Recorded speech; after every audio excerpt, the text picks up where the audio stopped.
True freedom is first knowing who you are and then accepting that person, being okay with who that is. And not like, F it, being okay with yourself, but like truly being okay with who you are.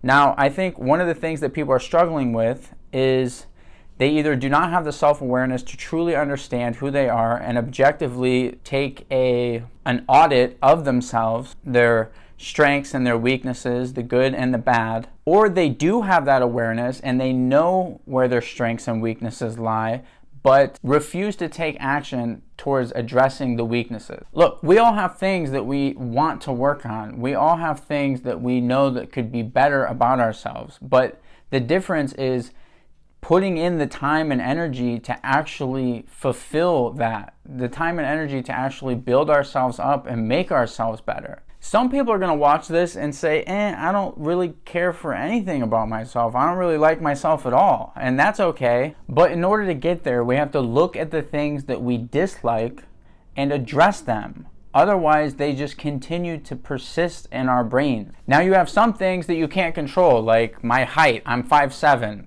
It is what it is. Like, I accepted that a long time ago. But then there are things that you can address, like my ability to speak in public or speak on camera and be comfortable and get my message across in a clear and effective way, which is something that I'm still working on. But I'm working on it. That's the point of this. So we have these things that we dislike about ourselves, things that we're not willing to accept, but we don't do anything about it. And so our self-acceptance remains lacking. And I know it's easy to say, we'll just go do something about it. But it really is that simple. That's what it really comes down to. Auditing your strengths and your weaknesses, and then looking over the things that you feel like are causing you the most pain in your life, and addressing those things promptly. For some people, it's going to be their bodies, their weight, their health. For other people, it's going to be their careers. And now more than ever, everyone's comparing themselves to everyone. But we need to bring the focus back in on ourselves. Looking outside of ourselves is not the solution.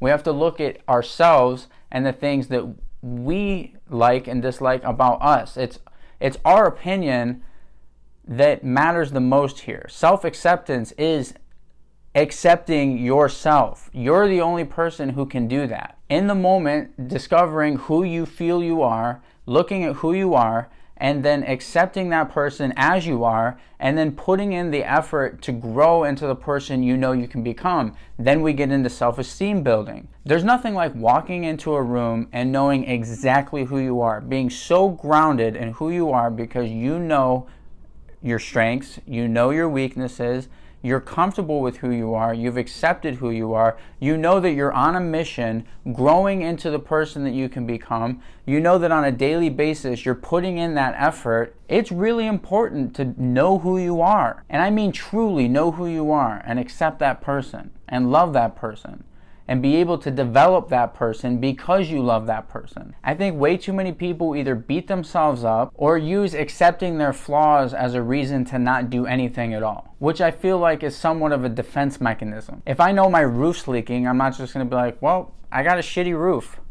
I'm going to fix it. I'm going to do what I need to do to fix it so that it doesn't destroy the rest of my house. So when we have these things that come up in our lives about us, things within ourselves that we have the ability to control that bother us and we spend a significant amount of time thinking about, then the only thing that we could do, the logical thing to do, is to address those things. And in doing so, we build ourselves up and we become stronger and we become more free of being trapped in our head, wondering what other people are thinking about us or caring about what other people are thinking about us. Fear of judgment, all the fear associated with not accepting ourselves and not knowing who we are. Because living in fear sucks, and we don't have to. With persistent daily self-awareness and work towards correcting these parts of ourselves, we can become better.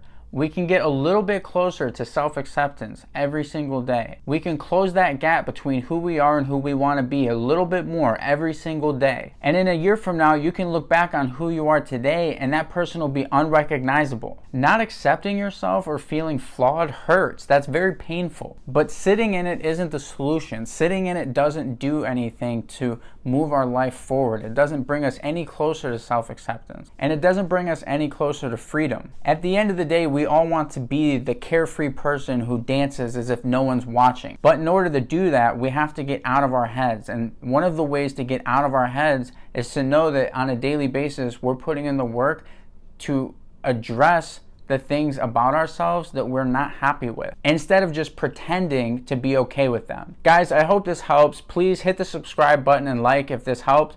It really helps me a lot. I appreciate you. Drop comments below and let me know what you may be struggling with. And that's it. James, out.